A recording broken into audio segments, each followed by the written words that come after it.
हो गया, ठीक है। तो पहली बात है, आप समझिए सहायक संधि है क्या। सहायक संधि का कॉन्सेप्ट सबसे पहले जो लेकर के आने वाले लोग थे ना, वो थे फ्रांसीसी। भारत में आपको पता है एक एक करके कंपनी आई। भारत में सबसे पहले कौन सी कंपनी आई थी बताओ, सबसे पहले कौन आए थे? पुर्तगीज आए। उसके बाद कौन आए? फिर कौन आए? फिर कौन आए? डेनिस। और फिर कौन आए? फिर आए फ्रांसीसी। ये आए फ्रांसीसी लास्ट में। एक्चुअली आपको भी पता है इनमें आगे चल के जो लड़ाई हुई है वो लड़ाई हुई है फ्रांसीसियों के बीच और अंग्रेजों के बीच।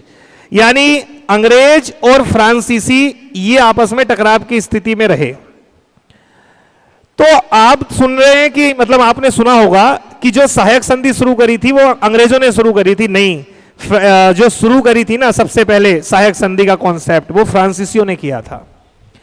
और उस समय पे फ्रांसीसी गवर्नर जो था उसका नाम था डुप्ले, जिसने इसको शुरू किया था। नाम सुना है आपने डुप्ले का? डुप्ले का नाम आपने सुना होगा।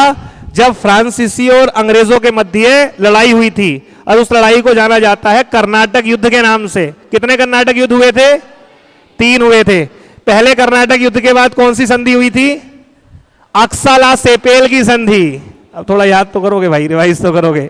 दूसरे वाले के बाद मद्रास की संधि, और तीसरे वाले के बाद पेरिस की संधि हुई थी ना। तो मद्रास, पांडिचेरी, पांडिचेरी। तो अब समझिए क्या सिस्टम था। सिस्टम यह हुआ कि अंग्रेज और फ्रांसीसी आपस में टकराव की स्थिति में थे। तो डुप्ले ने क्या किया ना, एक सिस्टम बनाया। इसने सोचा कि देखो अभी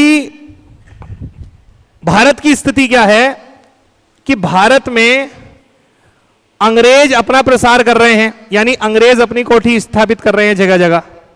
हम लोग अपना काम कर रहे हैं, हम लोग अपनी कोठी स्थापित कर रहे हैं जगह जगह।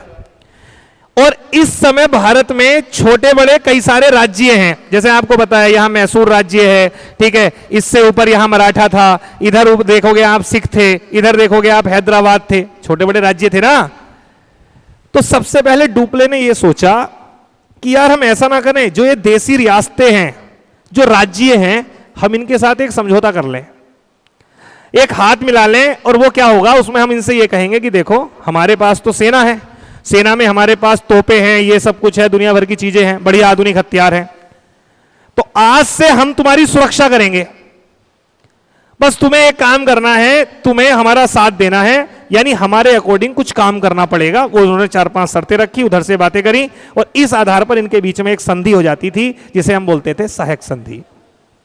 तो सबसे पहले इसे शुरू किसने किया? डुप्ले ने किया। लेकिन आगे चल के इसी को शुरू किया अंग्रेजों ने। और अंग्रेजों में ये जो काम बड़े पैमाने पर किया है ना, वो किया है किसने? वेलेज़ली ने। यानी डुप्ले ने बहुत बड़े पैमाने पर सहायक संधि नहीं करी किसी से।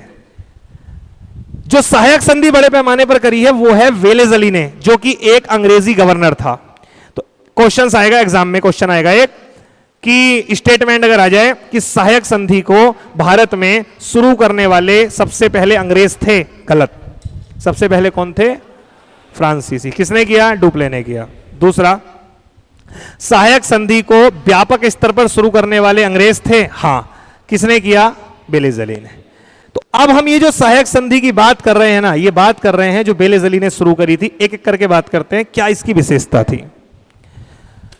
तो विशेषता ये थी, आप ऐसे समझो, ये एक राज्य है, ये, और ये एक राज्य है, ठीक है, ये एक देसी रियासत है, ये एक देसी रियासत है।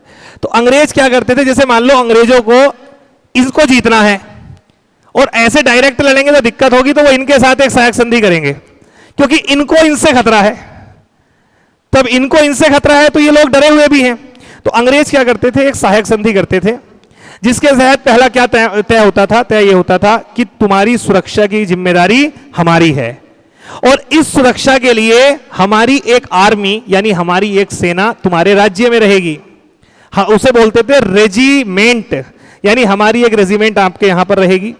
उसका एक हेड होगा जिसे बोला जाता था रेजिडेंट।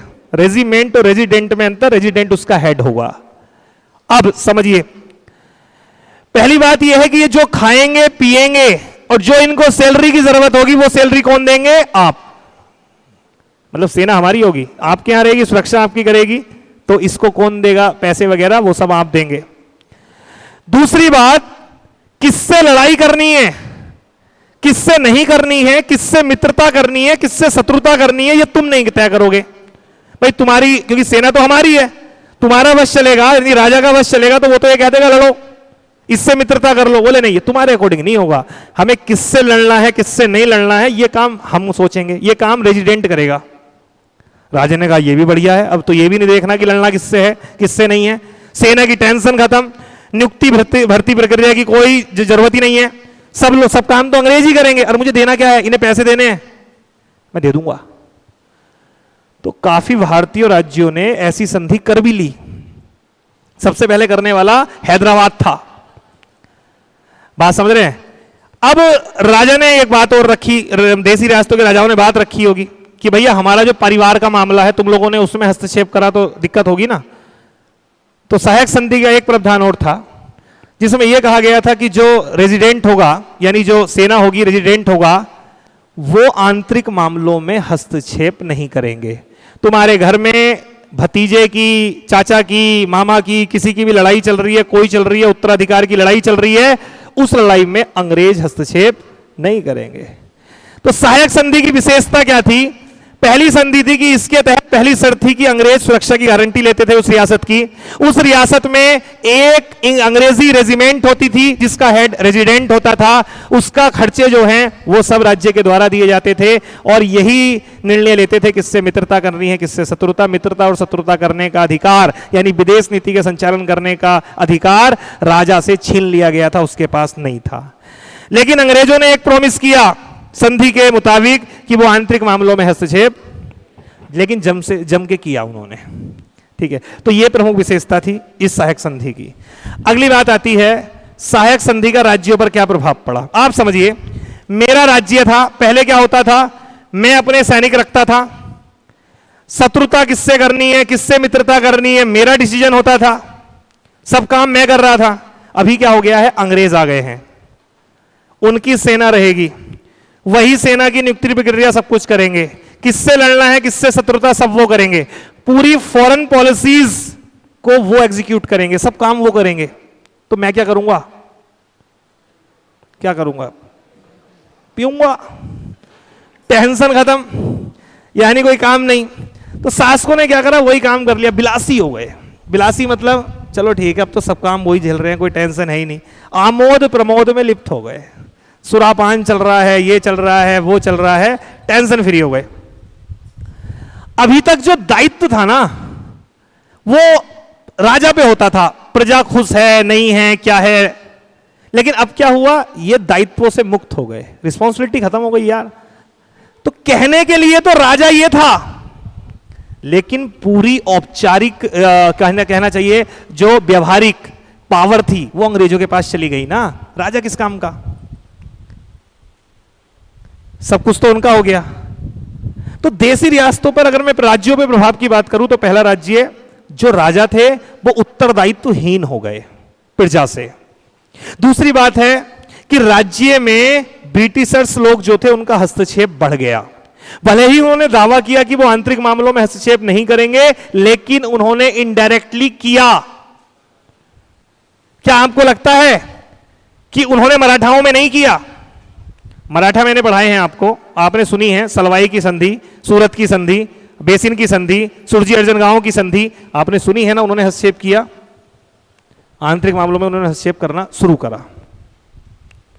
ठीक है, उस शुरू से करते हुए उन्होंने बाद में भी किया।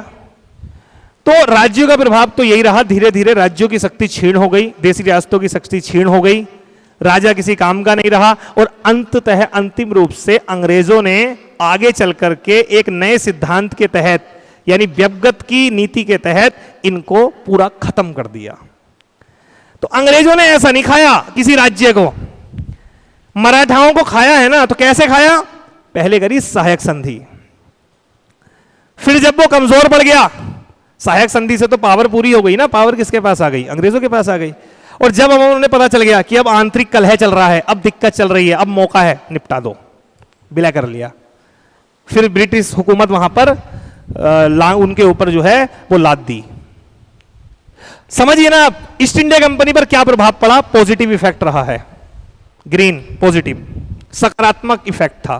क्या फायदा हुआ ईस्ट इंडिया कंपनी को? आप सोचिए, राज्यों में सेना किसकी है? अंग्रेजों की है। जितने ज्यादा राज्यों से सहायक संधि होगी उतनी सेना किसकी बढ़ेगी? अंग्रेजों की बढ़ेगी। वेतन कौन दे रहा है उन्हें? राज्य दे रहा है। इससे बढ़िया का काम है? प्यादे अपने बढ़ रहे हैं और खर्च सामने वाला उठा रहा है। आप समझिए ना, सेना बढ़ रही है, सेना लाखों में पहुंच गई और उनका खर्च कौन उठा रहा है? राज्य। यानी अतिरिक्त आर्थिक बोझ से ये बच गए और इन्होंने फ्रांसीसियों को मुकाबला देने के लिए अपनी बड़ी सेना बढ़ा ली। तो अपनी बड़ी सेना कर ली और सेना बढ़ाने के बाद में उसे खर्च भी इनको कोई देना नहीं पड़ा, कुछ नहीं करना पड़ा, और तभी तो सेना इतनी बढ़ा ली इन्होंने। फिर इसी सेना से इन्होंने इन राज्यों को जीत लिया, इसी ने जीत लिया। बस पहले अंतर था, ये सैनिक पहले खड़े थे द्वार की ओर मुंह करके, सुरक्षा कर रहे थे राज्य की, बाद में घूम गए, उसी को निपटा दिया। तो पहले मराठाओं से सहायक संधि, पहले हैदराबाद से सहायक संधि करी, विलय हो गया। मराठाओं से उसके बाद आपको पता होगा मैसूर से करी, आगे चल के विलय हो गया। फिर पेशवाओं से करी, मराठाओं से विलय हो गया। खत्म कर दिया यार सबको, किसी को नहीं छोड़ा। ठीक है, तो इसमें मेन जो फायदा मिला है वो ईस्ट इंडिया कंपनी को मिला। मैं पॉइंट में बात कर रहा हूं, पॉइंट ध्यान रखना। ठीक है, विशेषताओं में मैंने आपको बता दिया, सुरक्षा की गारंटी देते थे, इनकी एक रेजिमेंट राज्य में रहती थी, आंतरिक मामलों में हस्तक्षेप न करने की ये लोग बात करते थे, हालांकि फिर भी इन्होंने करी। राज्य के पास किसी के साथ मित्रता और शत्रुता करने का अधिकार नहीं था। राज्यों पर प्रभाव नकारात्मक रहा। जो राजा था वो उत्तरदायित्वहीन हो चुका था, राज्य की शक्ति कम हो गई थी, ईस्ट इंडिया कंपनी की शक्ति बढ़ गई थी, प्रजा दुखी थी, राजा ध्यान नहीं दे रहा था, और जिसके चलते विद्रोह होते थे उन्हें अंग्रेज सिपाही दबा देते थे। ईस्ट इंडिया कंपनी पर पॉजिटिव इफेक्ट रहा। पहला इफेक्ट, आर्थिक बोझ उनका कम हो गया, सेना उनकी बढ़ गई। सेना बढ़ी, पैसा रियासतों ने दिया, उनका कुछ नहीं गया। फाइनली धीरे धीरे ईस्ट इंडिया कंपनी के पास जो सैन्य आधार था वो बड़ा हो गया, और उसी के आधार पर अंग्रेजों ने भारत में आपने देखा होगा बड़े बड़े विद्रोह का दमन किया। 1857 का विद्रोह कैसे दबा दिया उन्होंने? सेना थी उनके पास, उन्होंने दाब दिया।